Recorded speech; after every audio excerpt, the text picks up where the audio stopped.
way. Yeah. Na mtazamaji, tunakurejesha tena pale kwenye ukumbi wa KICC, na hivi sasa mtazamaji tuweze kuungana naye mwanahabari wetu Kasichana Masha ambaye yuko katika eneo hilo. Alikuwa sehemu ya nje ambapo alikuwa ametuonesha hapo awali jinsi wananchi wanavyofika kuweza kuhudhuria sherehe hii ama hafla hii ya kuapishwa kwa naibu wa rais Kithure Kindiki. Ni labda tuungane naye aweze kutuelezea hali ilivyo katika eneo hilo, hata ingawaje katika picha tunazoziona kwenye runinga yako mtazamaji ni kuwasili kwa viongozi tofauti kwenye sherehe hiyo ambayo inatarajiwa kufikia mwendo wa saa 4 kama ilivyo andikwa katika ile gazette notice. Ni kuwa hafla hiyo inapaswa kuwa tayari imeanza. Unaweza kumwambia nini ujumbe wako?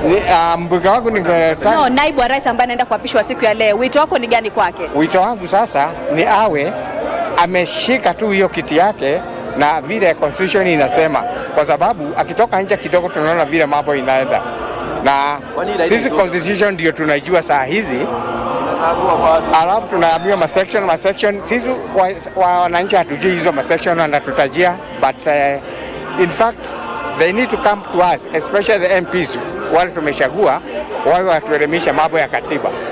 Yeah. Asante sana. Pengine tu tuendelea kusikia tu baadhi ya Wakenya ambao wameweza kumiminika hapa, waweze kutuambia tu ni matarajio yao ni gani kuanzia kwamba siku ya leo tunapochagua kiongozi mwingine. Tafadhali tuambie jina lako na tuambie umetokea wapi na wito wako ni gani kwa serikali yetu. Kwa majina naitwa Bernard Mogusu. Nimetokea huko Kangemi. Natarajia serikali ya sasa itaenda kutufanyia mema kwa sababu wamebadilisha mawazo ya naibu wa rais. Hiyo ndio nasema watufanyie kazi sisi kama Wakenya. Naam, asante sana. Naam, hayo tu ndio maana ambayo yanaendelea kuchipuka hapa kutoka nje ya jumba la KICC, na kama mpiga picha wangu pengine anaweza tu kupatia darubini kidogo ama taswira kidogo ya hapa mambo jinsi yanavyoendelea, ni kwamba Wakenya bado wanaendelea kumiminika, wametoka katika maeneo mbalimbali ya Kenya. Kuna mmoja hapa ananiambia ametoka maeneo ya Meru, mwingine ametoka maeneo ya Nandi huko, ili tu mradi kuja kuweza kushuhudia zoezi zima ambalo linaenda kutekelezwa hii siku ya leo la kikatiba, ambapo ni zoezi la kuapishwa kwa naibu rais wa Kenya baada ya mahakama kuu hapo jana kutoa ama kupea mwelekezo ama kupeana mwongozo ama kuweza kusema kwamba basi amepitisha kwamba kiongozi mwingine aweze kuapishwa hii leo, na hivyo basi serikali ikatoa tangazo rasmi kwenye gazeti la kitaifa na kutangaza siku ya leo kuwa siku ya mapumziko kwa Wakenya, na vile ambavyo Wakenya waweza kwenda kazini basi waliona kwamba ni vyema waweze kuja hapa ili waweze kuja kushuhudia, manake ni zoezi la kitaifa na ni zoezi la kikatiba ambalo linaendelea hapa. Nitazidi kujuza mengi, manake Wakenya bado wanaendelea kuweza kufika hapa, na pia tutaweza kupiga kambi katika maeneo mbalimbali ya jiji la Nairobi ili kuweza kupata tu taswira kamili ya maoni ya Wakenya kila sehemu ya kona ya Nairobi, kuweza kujua ni yapi ambao wanatarajia siku ya leo ambapo tunaenda kuapishwa kwa naibu wa rais mwingine. Wako studioni, asante.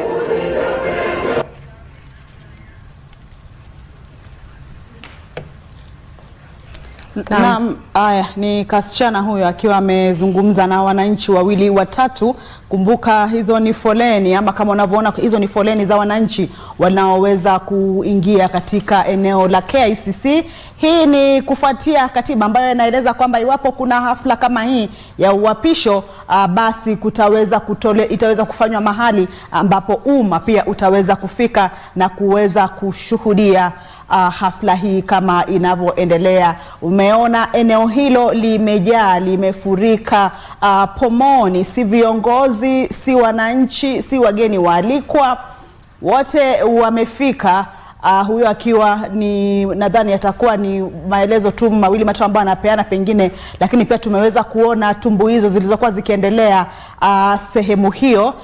Nancy Onyancha, ulikuwa unazungumza na mgeni wetu, acha nirudishe usukani huko kwako. Na bila shaka mtazamaji, tulikuwa tunazungumzia swala la Wakenya ama wanasiasa kujitenga na masuala kuhusiana hata na kesi inayoendelea yake aliyekuwa naibu rais Rigathi Gachagua, kwani tunavyojua Wakenya kama walivyokuwa akizungumza mapumzikoni George Kithure akisema kuwa Wakenya wakishaachana na wewe kama baada ya kuapishwa wanasahau mambo yako, wanaanza kumwambia Kindiki Kithure vile atakavyofanya kazi. Labda tusikie maoni yako George Kithure. huenda baada ya kesi Gachagua atajipata peke yake akishughulika pale mahakamani. Nadhani mkondo wa hali ya msingi wa kesi katika mahakama utageuka kidogo. Nadhani kutakuwa na shindikizo kubwa la kumtoa katika kule kumharamisha kushikilia nyadhifa yoyote ya serikali, kwa kuwa mambo ya kumrudisha ama kuendelea kushikilia nyadhifa yake kama makamu wa rais, hilo ni jambo ambalo limepitwa na wakati, kwa sababu sasa tutashuhudia hivi punde kwamba nyadhifa hiyo imepewa mtu mwingine. Kwa pale alipo, nadhani kama anatazama ama amelala ama labda yenye kikombe cha chai mahali fulani akifikiria vidonda alivyopata vya kisiasa. Bado yuko Karen? Nadhani hajatolewa, kwa sababu atatolewa sasa hivi akimaliza. Wajua siku moja kuna waziri tulikuwa naye akatangaza kwamba ashaondolewa, waziri wa juzi. Sasa pale ulipofika mamlaka akitoka pale hakuna ile kusema basi wewe nipeleke paka ofisini nichukue changu. Pale dereva na mlinzi, askari wanashuka, wanakuwa recalled, alafu bendera yaondolewa, kisha wewe watembea mguu, chukua uba yako ama gari yoyote, wewe enda ukachukue makatasi yako. Ukifika pale zile saluti hazipigwi tena, kwa sababu ushatolewa. Na hiyo ndio itikadi. Kwa hivyo pale hii kisha bwana mambo yake kuisha. Kwanza alisha kitambo, kwa sababu yeye sasa hana amri ya koti kwamba ile impeachment iliondolewa. Kwa hivyo kwa sasa Gachagua amekuwa impeached. Muhimu ni kwamba aendelee kupigana ili mradi kwamba aweze kutathmini siasa, labda ule msukumo, ile momentum alikuwa amepata ya kisiasa hususan ya Mlima Kenya, aweze kuibeba kuleta kwa meza ya mtu yote, kama ni Kalonzo, ni Raila, ama siku zote mtu yote wakati wa uchaguzi ujao, aweze kumwambia mimi bana na kitita cha watu ya Mlima Kenya. Je, wewe utanipa nini? Nitakupa makamu wa rais, ama wewe basi tuongoze kihivi. Lakini kwa sasa hata akiwa na shindikizo kama hiyo, haizi kuwapeleka mahali popote watu wa Mlima. Kwa sababu gani? Hawezi kushika mamlaka yote. UMC hapati, ugavana sivyo, urais pia hawezi, kwa sababu alikuwa impeached. Hivyo kwa hana mamlaka yote anaweza shika. Kwa hivyo ni kusema kwamba labda shindikizo sasa, kama nilivyoeleza, ni kujaribu kujikwamua kutoka kwa ile impeachment, ili mradi aweze kurudi raia wa kawaida, aweze kujipigania, kujipandisha tena mpaka hadhi ambayo labda itamweka mahali fulani katika siasa, ama wenasemi ya kisiasa. Pia hiyo ni muhimu. Lakini kwa sasa nadhani kusambaratika kwake itakuwa mbona huna sehemu yoyote na tuwe na wewe. Wajua kila kitu ni interest. Kama bwana huwezi kutusukumia chochote mbele, mbona tuwe na wewe. Huruma hiechokesha pia. Sasa nitakuonea huruma leo, kesho baada ya wiki bwana mshachoka kuhurumia. Mambo pia mimi na tabu zangu, kila mtu ana tabu zake. Kwa hivyo ile sympathy iwe na shindikizo la hope kwamba ndio tutakuwa nawe, lakini utatupa nini kwa muda fulani. Lakini ikija kiisha, basi kumbuka kwamba utabaki peke yako. Hiyo ndio itikadi ya ubinadamu, hususan katika sheria ya Wakenya. Kila siku unaweza pata simu, wewe ni waziri, kila siku ukija ukibanduliwa simu hazipigwi tena.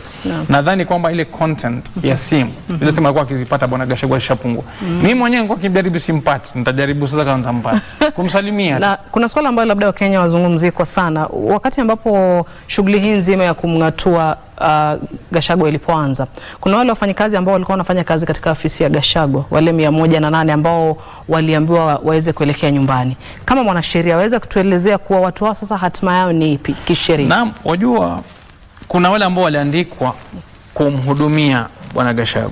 Kuna wale ambao walikuwa seconded kutoka departments tofauti, kwa mfano polisi, na watu wengine ambao wametoka katika state departments kuja kumhudumia. Sasa wale wanarudishwa kule walikotoka. Wewe kama uliandikwa na Gachagua, utakwenda nyumbani, akiondoka wewe wenda zako. Kwa hivyo nadhani kwamba ndio kuna malipo labda atalipo fidia za hapa na pale kulingana kwa mujibu wa ajira stakabadhi ulizotia sahihi wakati ule. Lakini kumbuka kwamba utafanya kazi kwa ule mtu ambaye amekuleta, akiondoka penda zako. Hivyo kwa gavana. Gavana akawa na mpishi wake, akawa na watu fulani ameandikiwa. Akiondoka hawabaki pale. Pia wanaenda zao, wanamfuata. Na nikuja kwako Patrick, kuna swala kuhusiana na siasa za Mlima Kenya. Swala ambalo bila shaka ni ngumu kuliepuka wakati ambapo tunazungumza uapisho huu wa Kindiki Kithure na kuweza kuchukua nafasi hiyo ya Gachagua, kuna lile jambo ambalo wanasiasa useme kuwa kingpin. Kwa hivyo kwa sasa tunaweza sema kuwa Kindiki Kithure ndiye atakuwa anachukua ile nafasi ya kuwa political kingpin katika eneo la Mlima Kenya. Actually ile kitu watu wajaielewa ni kuwa kingpin haimaanishi kuwa wewe ndio una hold ile ofisi ya juu kidogo zaidi. Kingpin inamaanisha kuwa una usawishi fulani. Ninaweza sema kuwa Mlima Kenya bado hawajakengeuka kudhamini hayo ama kujua kuwa that ule mtu atakayekuwa wa juu katika serikali ndio kingpin. Manake hiyo si hivyo. Kingpin inamaanisha una usawishi fulani. Unaweza kuwa wewe si kiongozi katika uongozi wa kiserikali, lakini una usawishi ya watu. So na pia kumekuwa na siasa kubwa sana Mlima Kenya kupigana kati ya Maina Njenga, huyu Rigathi Gachagua na pia huyu Uhuru Kenyatta. So kumekuwa na mtafaruku kidogo, na pia kuna mtu ambaye pia amenyamaza ambaye anaitwa Honorable Kabogo. Pia alikuwa katika ile kinyang'anyiro kwa nani atayekuwa. So ninaomba kuwa Mlima Kenya wajiangazie na wajue na wajielewe kuwa ni nani ama ni nini wanahitaji. Manake wakikubali kugawanyika wao wenyewe pia katika sehemu, manake lazima tukubali kusema nimetoka sehemu fulani ama kusoma nimetoka katika sehemu ya magharibi Mlima Kenya, nimetoka coast, nimetoka wapi, haimaanishi ninatenga wa Kenya wengine, lakini kila mtu anatoka mahali pake. So ningeomba pia waangazie, wajue na wajijue na wajue ni nani kiongozi wao, lakini wasikue kufikiria kuwa wewe ukiwa katika ofisi ya juu wewe ndio kiongozi katika kingpin katika region fulani. Hata ukienda katika magharibi kule pia wasikue wakiangazia hayo ama wanaenda kule coast. Wewe ukikuwa katika serikali wewe ndio katika ofisi ya juu. So hiyo ni kitu ambao lazima watu ama Wakenya waelewe. Na nikuje kwako Kithy, kuna kawaida wakati ambapo tunakuwa na hafla ambazo tunatarajia rais wa nchi kuweza kuhudhuria, huwa tunaona bendi ikiwa ni ya jeshi ama ni wanajeshi, lakini katika hafla hii tumeweza kuona kuwa ni wale askari wa polisi ambao wapo kwenye bendi. Je, ni tofauti gani ikizingatiwa kuwa tunajua kuwa huyu ni naibu wa rais ambaye anaapishwa? Na kwanza hii si hafla ya amiri jeshi mkuu. Amiri jeshi mkuu ni rais mwenyewe. Akitoka rais hakuna makamu wa amiri jeshi mkuu, hakuna. Kwa hivyo hatamu ambao anaichukua Kindiki na ile ilikuwa na Gachagua ni kwamba hawakuwa makamu wa rais na pia makamu wa amiri jeshi mkuu. Amiri jeshi mkuu ni mmoja. Baada ya hapo ni wanajeshi ambao wanafuata katika hiyo ngazi ama hizo ngazi. Alafu kwa hivyo hii ni an internal affair. Kwa hivyo hapewi mamlaka amiri jeshi mkuu, anapewa mamlaka ya makamu wa rais bila zile functions mbili ambazo nimezitaja za urais katika kitengo cha urais. Kwa hivyo pale itabidi iwe ni askari wa polisi ndo symbolically katika kielelezo ambao watakuja katika gwaride ama kupiga kushughulikia katika the official representation wa kitengo cha disciplined forces, ili mradi kwamba kuwe na hiyo sherehe ya kitaifa, tuimbe wimbo wa taifa na tuwe na ile sherehe nyadhifa ya kama ilivyo itikadi, lakini mwisho wa siku ni kwamba symbolically hawezi kukagua gwaride hapa la kijeshi ama aweze kuhudumiwa katika shughuli hii na wanajeshi. Kwa hivyo yeye haizi kuwa amiri jeshi mkuu. Ndio sababu kama rais ameondoka kwa sababu yoyote ile na yeye lazima aapishwe, ndio hapo wanajeshi wataweza kumpokea kama amiri jeshi mkuu wao. Wanajeshi hawezi kumpokea huyu kama amiri jeshi mkuu wao. Kwa hivyo hakuna command yoyote ama order yoyote anaweza peana wanajeshi wamsikize. Huenda ndio maana kulikuwa na matatizo wakati ambapo Rigathi Gachagua alikuwa naibu wa rais.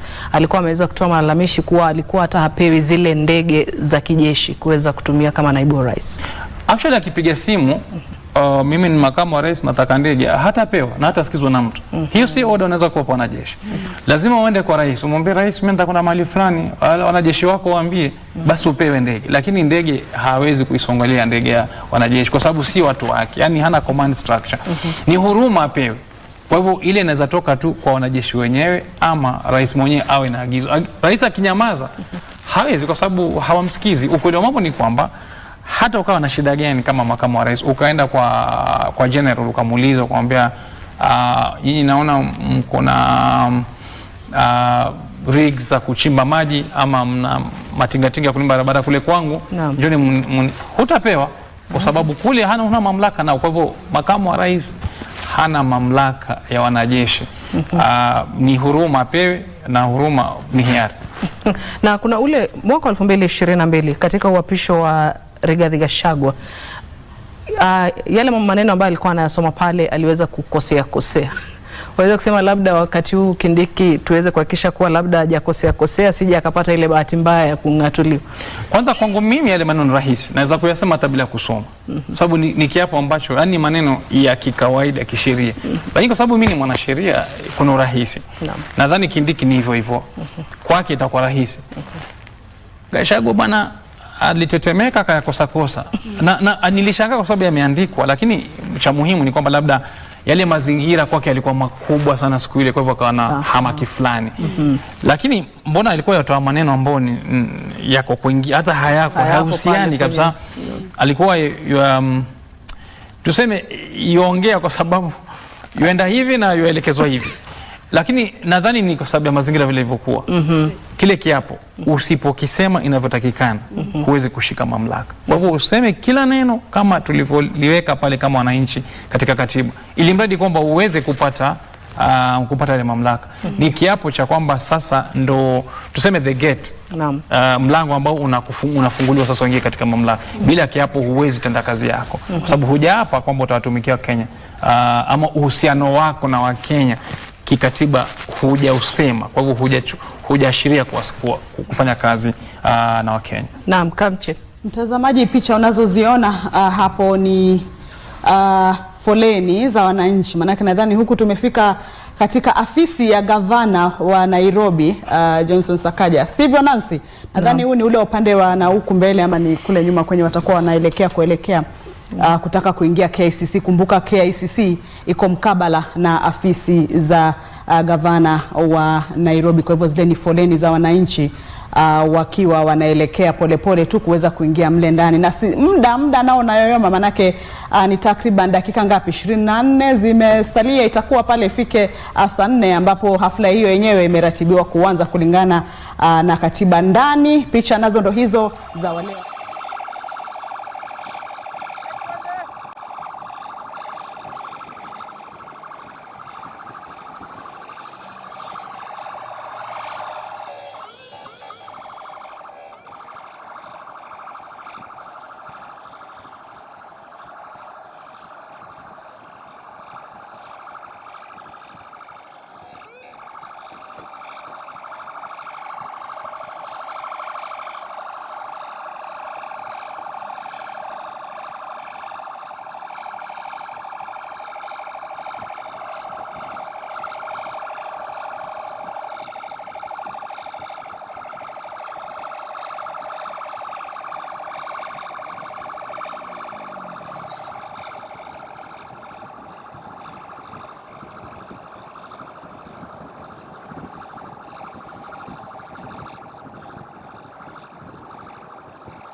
Pole pole, pole pole.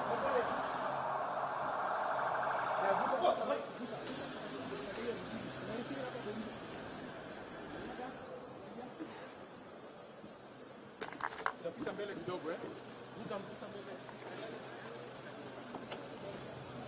Kanyaga mic nishuke. Kanyaga mic nishuke. Kanyaga mic.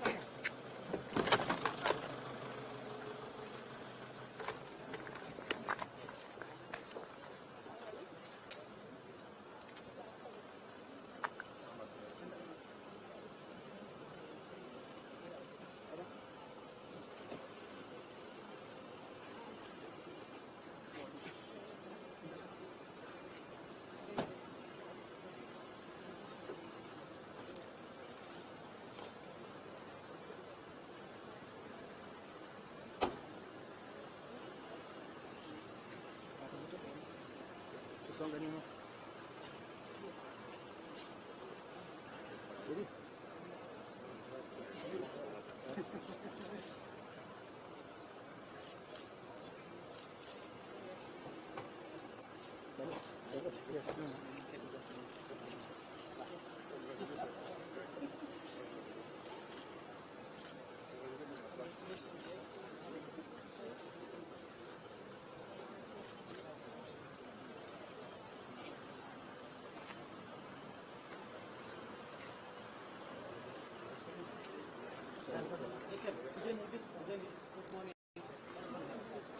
Can we position ourselves for the photo the way we want?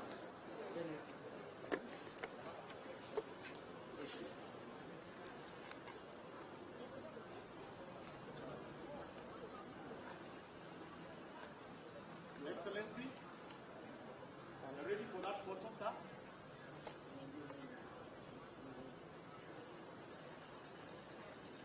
Sir. Thank you. Thank you, Excellency.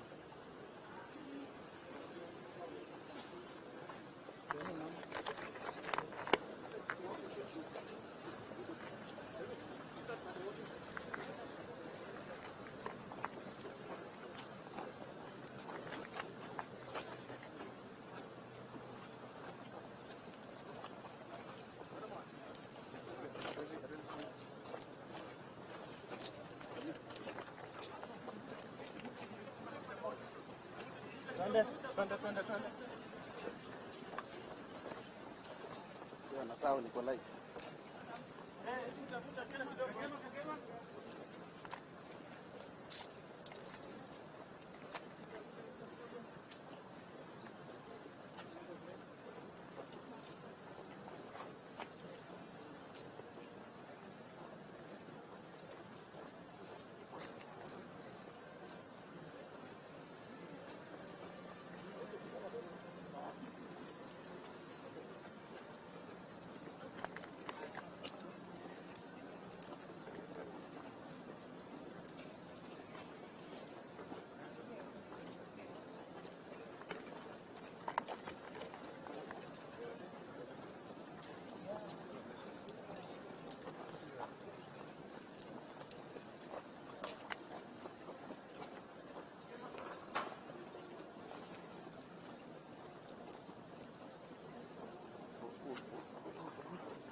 straight on.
How are you?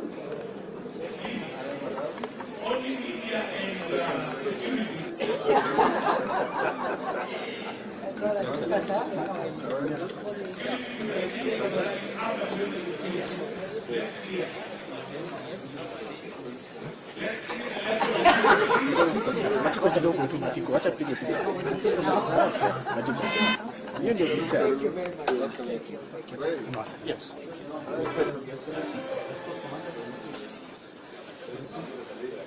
CDF.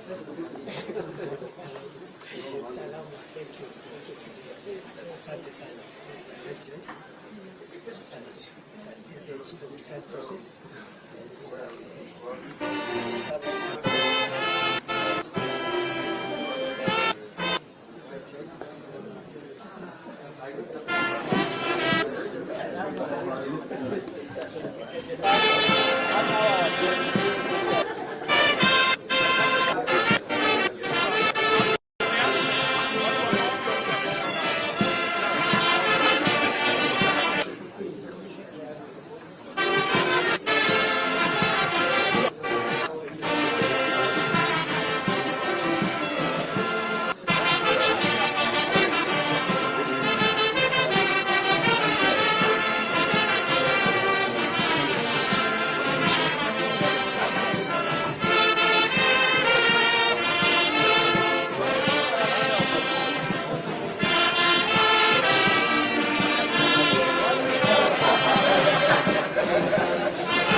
Let's go. Let's go. Let's go, guys.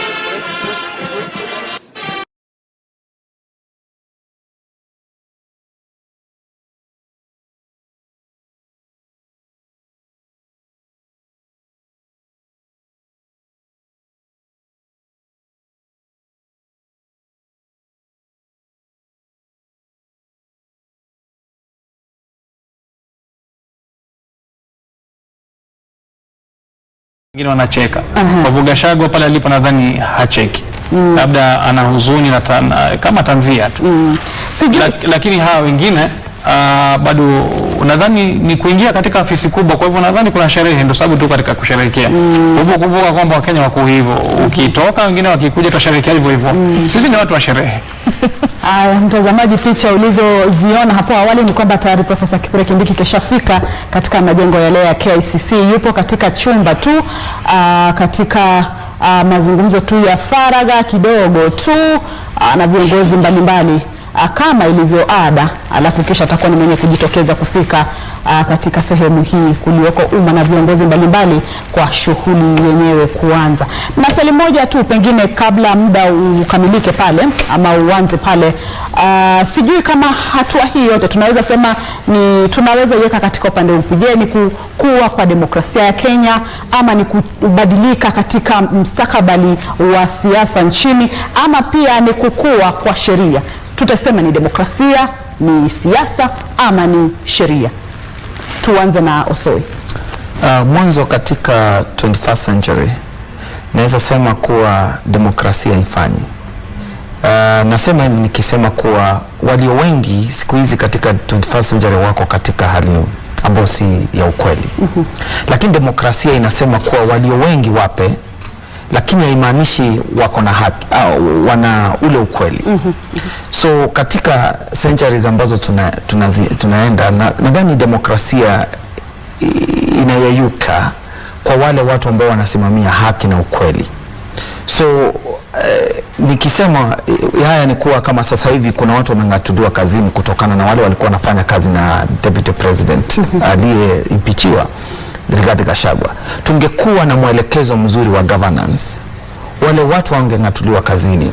Lakini sasa tuna ubinafsi sana katika sehemu zetu za kijamii na kikenya, kwa sababu ule mtu kama anafanyia kazi serikali ya Kenya hapaswi kung'atuliwa katika ofisi. Ule mtu kama anafanyia watu wa Kenya kazi, utaangalia vizuri anafanyia mtu fulani kazi. So tunachukulia wale watu waliokuwa wakifanya kazi katika ofisi ya Deputy President walikuwa wanamfanyia yeye kazi. So nataka tuangazie siku za usoni, tuwe na governance ambayo haijalishi ni nani rais wa Kenya, haijalishi ni nani Deputy President, haijalishi unafanya kazi gani, unafanyia wa Kenya kazi na unafanyia serikali ya Kenya kazi. Hayo ndio naweza sema. Kithure, kwa upande wako ni demokrasia imepanuka ama mustakabali wa taifa kisiasa unabadilika ama sheria pia nayo imekuwa kali sana? Nadhani mseto hayo yote hivi. Unajua hili jambo lafanyika leo lilianza na mtafaruku ule wa Gen Z, vuguvugu la Gen Z. Wakafanya mambo yao waliyofanya mpaka wakaingia wakala kule bunge. Ile wale mawaziri wakatolewa, baraza zima likasambaratishwa likatolewa. Wengine wakarudi, wengine wapo wakaingia. Kisha mkono wa Bwana Raila tukauona ukaingia. Kumbe katika zile semi wakati rais yaumwa kichwa kwa sababu watoto wameamka hawamtaki, wanamuita majina, wanamsuta. Kumbe bwana akaanza kusema mjasusi mkuu atolewe, semi zikaja pale. Bwana akasema sasa wewe tuko sote katika hii hali ngumu, wanikejeli waziwazi. Akamtoa, akatafuta vuguvugu la kumtoa. Kwa hivyo kama wale jenzia hawangefanya walioyafanya, bwana angekuwa bado kwa mamlaka. Ambapo ni demokrasia hii. Sasa pale mambo ya demokrasia. Kisheria mimi nafurahi kwa sababu vipengele vingi vya katiba vimelala. Kuna vingine hatuvitumii kabisa, leo hii tuvitumii. Na nadhani muhimu ni tukikabili ndugu zetu ambao wako katika upande wa pili wa mahakimu, wale majaji, waweze kulitathmini jambo aliweke sawa ili ujue upana wake. Kwa sababu unajua Kenya wakianza kitu hawaache, wakana kufuatafuata, kwa hiyo impeachment yatazidi sana. Sasa ni magavana watafuatafuata, najua litafanyika hivi. Kwa hivyo inaleta taswira nyingine kwamba kuna demokrasia ubaya wake na uzuri wake. Ubaya kwamba mtu atasikizwa, lakini pia it is disruptive. Mkiwa na system kuna ile kuja kuisitisha ili jambo fulani liweze kurekebishika. Kwa mfano sasa tunaangalia mambo ya waziri mwingine ambapo kuna matatizo mengi ambayo lazima tuyaangalie. Lakini demokrasia alisema ni rahisi ni nani, ni kwa sababu kuna mikakati na sheria lazima ifuate. Mara nyingine inakuwa gali, mara nyingine inakuwa watu wanaumia, machozi yatoka watu wengine. Lakini demokrasia hali halisi tuliweka sisi wenyewe. Tukiweka sheria basi ujue msumeno kuna hiyo tawakata. Kuna wengine ikikata basi wewe unapata kibale cha nyama hapa. Kwa hivyo mnofu kuna wengine wanao, wengine washakukia mfupa bali. Lakini ujue kwamba kama ilivyosemekana, power is transient. Wewe ukiwa katika mamlaka leo upo siku 2-3 ushatoka. Bwana wiki za kuhesabu alikuwa ni mkubwa katika serikali. Sasa shatoka. Lakini hiyo ndo halisi wa maisha tulionayo. Kuna maisha mengine ndo haya ambayo tuko nayo. Na mwisho siku pia ni kwamba siasa ikiwa na mkwaruzano na sheria kwa ule muda wa hapo kwa hapo ambao wasema hapo kwa hapo kama ukatajiwe, huwa ni siasa ndio inapiku sheria. Kwa hivyo mambo ya sheria yanachukua muda mrefu. Kwa sasa lazima tuende mahakamani tuchunguze kitu fulani kilifanywa, public participation, mambo mengi tutaongea kule, kisha ataenda mpaka mahakama ya upeo. Miaka 2-3 ijayo labda 4, hatujui itachukua muda gani, lakini siasa hapo ilifanyika. Impeachment ikafanyika. Bwana sasa yoapishwa kwa sababu haya ndio yanafuatwa na kisheria, lakini ni siasa tupo hapo ambayo imempeleka pale. Kwa hivyo tuseme kwamba katika mazingira ya mseto kukuwa na mkwaruzano wa siasa na sheria, basi ujue siasa hapo kwa hapo, siasa itaweza kuchukua labda itaweza kuchukua kipaumbele na kuipiku sheria, alafu sheria inachukua polepole, mahakama isikize. Mwishowe mahakama ikisema ilikuwa sawa, haikuwa sawa itasema. Lakini tayari siasa tushaangalia mambo mengine. Bwana shabaduliwa kisiasa, lakini sheria itafuatafuata ili mradi kwamba ile siasa iliyofanyika iweze kuwa na uwiano wa kisiasa. Na mtazamaji, picha ndizo hizo ambazo ni picha za kutoka KICC. Sekunde zimeshapita juu ya saa 4 asubuhi ya leo. Tunaweza sema tuko ndani ya muda rasmi wa sherehe hizi ama hafla hii kuweza kuanza, na tunafahamu kwamba tayari Profesa Kithure Kindiki mwenyewe keshafika pale ndani ya baadhi ya vyumba katika eneo lile la KICC. Vile vile pia mkuu wa mawaziri ama waziri mwenye mamlaka makuu Musalia Mudavadi, ambaye pia kwa sasa ndiye kaimu waziri wa usalama wa ndani ama ukipenda usalama, Musalia Mudavadi pia naye ameshafika na kujiunga katika kile chumba alichoko Kindiki. Ile ni zulia nyekundu ambayo imeweza kutandazwa na inakoelekea basi inatuelekeza kule ndani ya lile jumba la KICC, ambapo bila shaka basi tutakuwa tunafahamu vyema kwamba ni katika eneo lile ama sehemu ile ambapo Profesa Kithure Kindiki atakuwa anatokea, vile vile akiwa atakuwa ameandamana na baadhi ya viongozi wengine wakuu serikalini wakifuata mwongozo wa lile zulia lile hadi wafike katika jukwaa hili hapa mbele yetu ambalo tunaliona kwa runinga yetu, ambapo shughuli yenyewe ya kuchukua kiapo ama kulishwa kiapo basi itakuwa inaweza kufanyika. Kwa hivyo muda si muda tukiona tu kwamba washaanza kujitokeza kutoka ndani ya jumba lile, sisi takuwa hatuna la ziada ila tukupisha usukani huu kwa waendesha ratiba katika sherehe ile nzima, ili uweze kufahamu na kujionea historia hii inayoweza kuwekwa katika nchi hii ya Kenya. Bendera nyekundu. Awali nilikuwa nasema sherehe za kitaifa humu nchini huwa zinapendeza macho, manake ukiangalia katika makundi mbalimbali ya kutumbuiza, ukiangalia pia katika mavazi, ukiangalia katika zile bendera ambazo wananchi huwa wanazishika kuzipeperusha upande, basi huwa inakuwa ni picha ya kupendeza. Kunazo tumbuizo zinaendelea pale, manake tunaona hata wale waliofika wakiwa wanapiga densi pale na wakiwa pia wanaimba. Sijui kama tuweze kusikia kidogo, angalau tupumue kidogo tusikize ni yepi ambayo yanaendelea, alafu tutakuja kurudisha usukani kwa wale walioko KICC, sisi tukifungasha virago tuwasikie.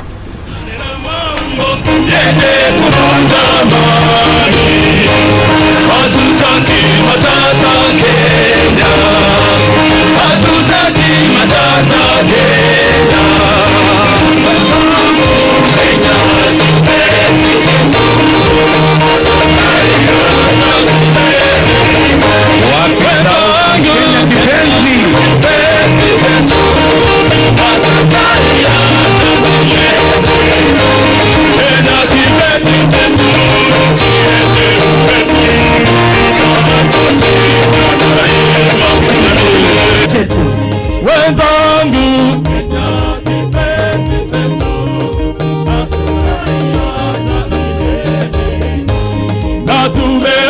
sote wananchi wa Kenya kutumikia Kenya daima na milele. Kenya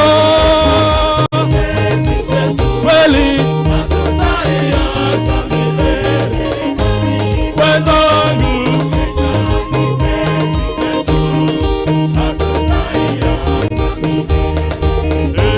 Kenya ni mama yetu, tena ni baba yetu, hatutaacha Kenya daima na milele. Pia wakija maanisha kwamba wenzangu, wakati ndio huo sasa unaendelea kufika. Sitaiacha Kenya nchi yangu. Wapi bendera? Bendera ya Barikiwe na ng'ambo nitarudi. Mimi mwana Kenya daima. Sitadanganywa kamwe na wageni. Mimi mwana Kenya wala sitapotoshwa na wabaya. Sitasaliti Kenya nchi yangu. Mimi mwana Kenya na majirani wangu nitalinda.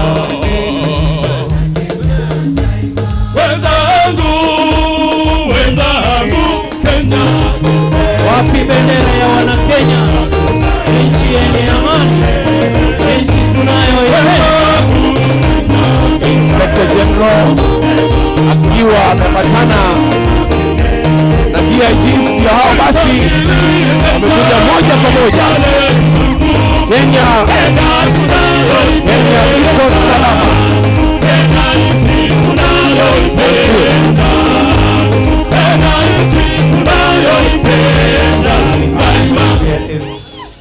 Haya basi tuendelee kushangilia Wakenya. Wakenya mpo? Asijawasikia. Wakenya mpo?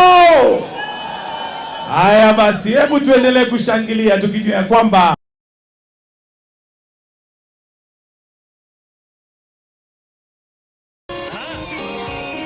namuona pia CDF na service commanders wakija.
Service commanders wakiwa wameongozwa na CDF Chief of Defense Forces General Charles Kahariri wakifika katika uwanja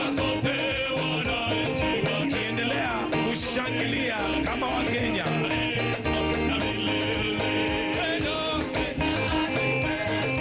Wapi bendera yako? Hiyo inapeperusha bendera.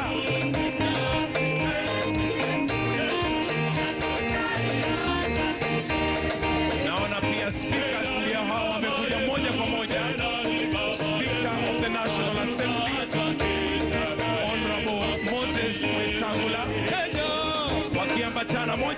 pamoja na Speaker of the Senate Honorable Amason Kingi.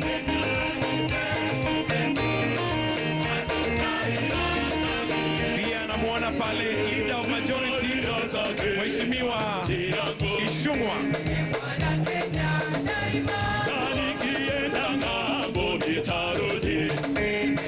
Na pia namuona Prime Cabinet Secretary pia anaja Honorable Musalia Mudavadi wakiwa pamoja na Head of Public Service Honorable Felix Koske.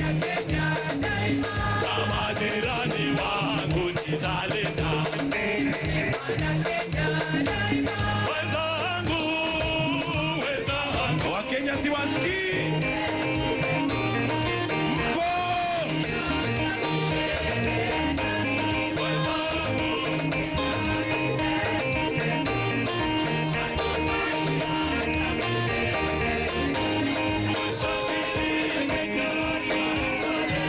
Wapi bendera wa Kenya? Peperusha bendera tafadhali. Kenya nchi ya amani. Kenya nchi tunayoipenda.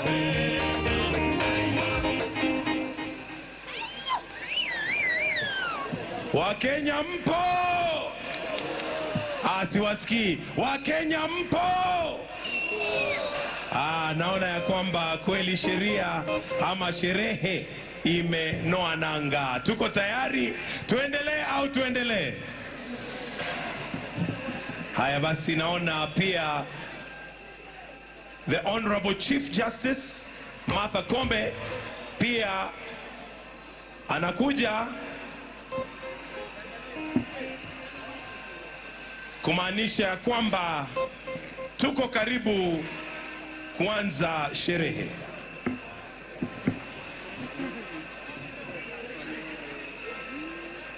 Na mtazamaji, tukipata picha hizo za Jaji Mkuu Martha Koome akiingia katika eneo hilo, awali tulikuwa tumeona maspika wa mabunge yote mawili pia wakiingia pale, na pia mkuu wa mawaziri Musalia Mudavadi pia akifika pale. Kwa hivyo kinachotarajiwa baadaye muda si muda itakuwa ni Profesa Kithure akiweza kusonga katika eneo lile.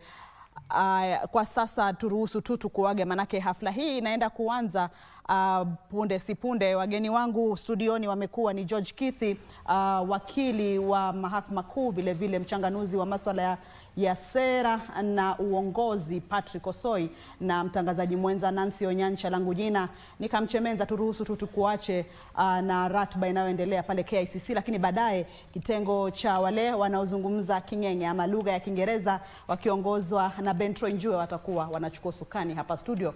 Kwa heri mtazamaji.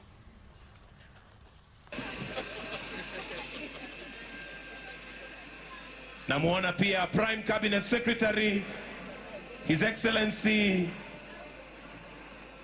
Musalia Mudavadi pia amefika. Anaendelea kuwaamkua wageni pale akienda kuchukua kiti chake katika jukwaa rasmi.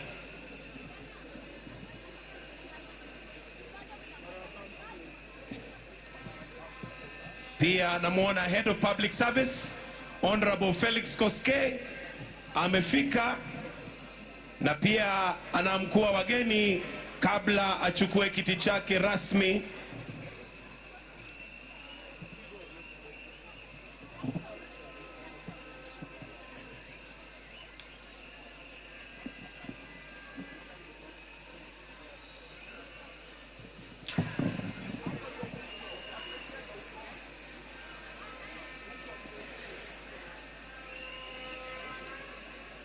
Haya basi, kwa umbali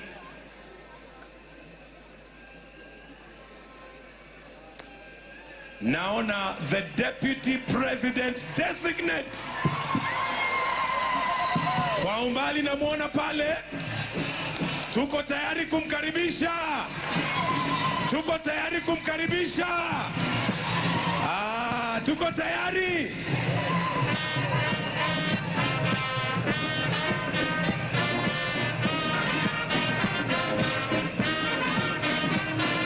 kwa mwendo wa aste aste.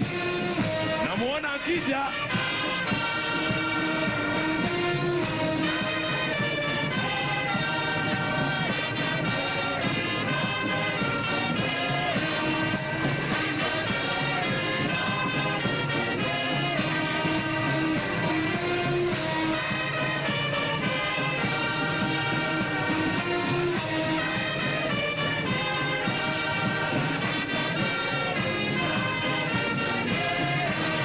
Ndio huyo Deputy President Designate wakiwa wameshikana mikono moja kwa moja na Dr. Joyce Kithure.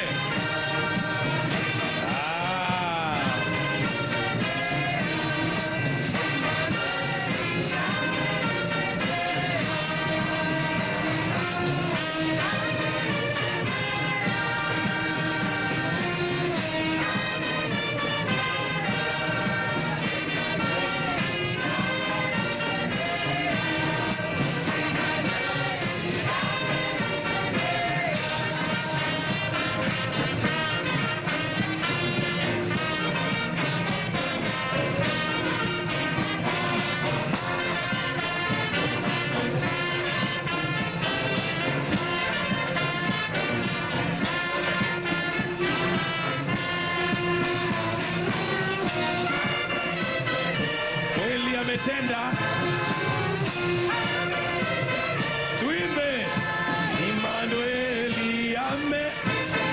Basi ndio huyo tunamwona Deputy President Designate Professor Kithure Kindiki wakiwa moja kwa moja na Dr. Joyce Kithure wamefika siku njema leo.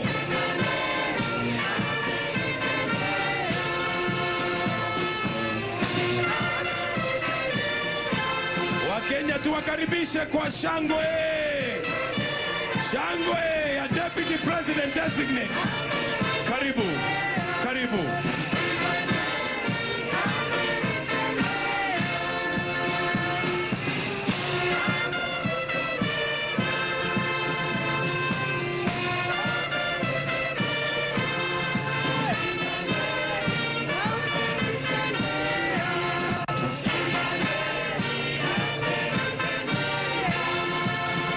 Ambao tuko na viti tunaweza tukaketi.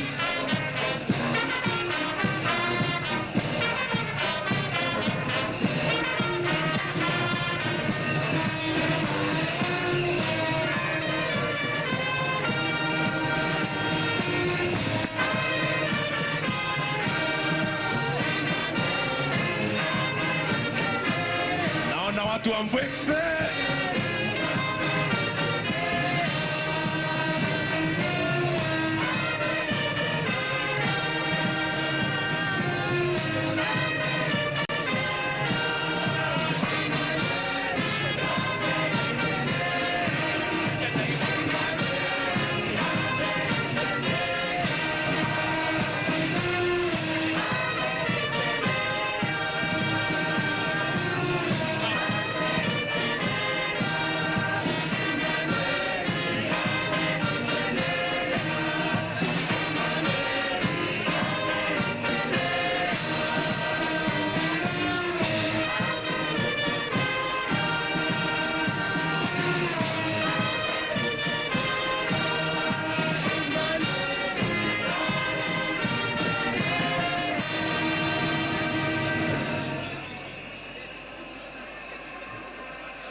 Naomba wimbo Mimi ni Mkenya Daima.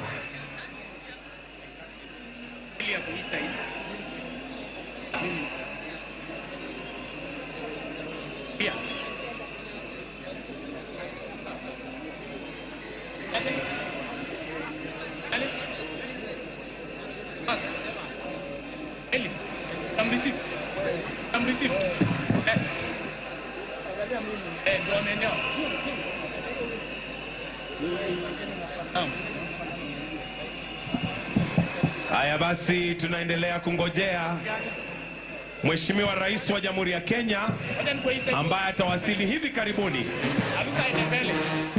lakini tayari sherehe imeanza.